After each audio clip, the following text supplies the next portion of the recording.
أعوذ بالله من الشيطان الرجيم بسم الله الرحمن الرحيم xarit dalay xaralas lëf ci yëfal ni la am koo xam ni kii du xaras lëf may la doo waayam sëriñ dalay jariñes lëf yar la yor la bu wér xamal la yàlla nga di santam di ab jaamam baadoo la day bay di gor may buuri gët di ko jay di wetti aw ñaqa kay muñ sax caab toolam jëkkër dafay muñ a kay muñ leeka sàmm ngoram ragal boroomam te am njël jiitu ak maasam jabar dafay yaru tey muñ neexi wax bañ a wex rafet rafet jikko man boppam na ci néegam aw fas dafay gore neexum dañ di gas ak ñi leen sant di leen gërëm mbokku jullit yëpp di sant ñi suivre ci chaîne YouTube bi 313 TV Lasrar 313 TV tey nag même garab bi sax waxoon nañ ci fan yi waaye day arabas boo xam ne arabas bu bees la te buñ ko liggéeyee daa yem waaye ni muy de résultat yi nga xam ne moom lay indi moom dañ cee sant yàlla bu baax a baax a baax a baax ndax garab goo xam ne nekkul loo xam ne looy naan wala dara liquide la lii moom képp koo xam ne da ngaa compliqué wala bañ a naan garab wala dara di ragal wexaay geeg yooyu bii boo ko jëlee da nga koy raxas sa sàkkara biñ ko fi indeeg léegi nag daanaka li ñu fi indi lu ci maanaam li ci des bëriwul ndax dafa nekk garab goo xam ne dafa neex a jëfandikoo moom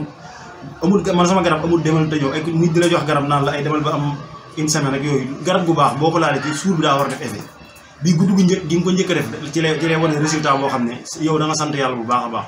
fi mu ne nii bari na ñoo xam ne jël nañ ko fi ñu ngi woote di sant yàlla bu baax a baax a baax garab gu amul benn effet secondaire la garab gu baax te garab gi baatin da cee nekk waaw daa nekk loo xam ne baatin moo ci laxasu moo tax mu doon garab gi yéeme da ngay dem ci nit na mu jox la naan la garabu kàttan laa yor nga koy naan toog une semaine di ko naan wala 15 jours garab bi defut benn effet garab googu baaxul gis nga garab mook cangat ñoo yem cangat lu baax boo ko xëppee sa yaram benn yoon bu defut effet rek tuur garab bi ne nekk na garab goo xam ne garab bu baax a baax la képp koo xam ne yittewoo nga ko bis boo ko jëlee benn guddi gi nga ko njëkk a def bis bu defut effet rek boo ñëwee moo delloo la sa xaalis waaw te nekkul ne benn façon bi rek lañ ci liggéey dañ cee liggéey beneen boo xam ne bii bu la neexee doo kii doo ko diw bu la neexee bii doo raxase bii nga koy diwee bii moom bu fekkee sàkkar bi dafa nooy da koy dëgëral ba mu dëgër te bu moom booy say itam dana yàgg lool moog bii ñooyam danoo def bi liquide def bi ndox te képp koo xam ne dafa fekk sa sàkkara xaw a néew doole tamit da koy may puissance bu doy waar incha allah garab bi am na beneen boo xam ne bii bu ni naan la moom bii digg kaas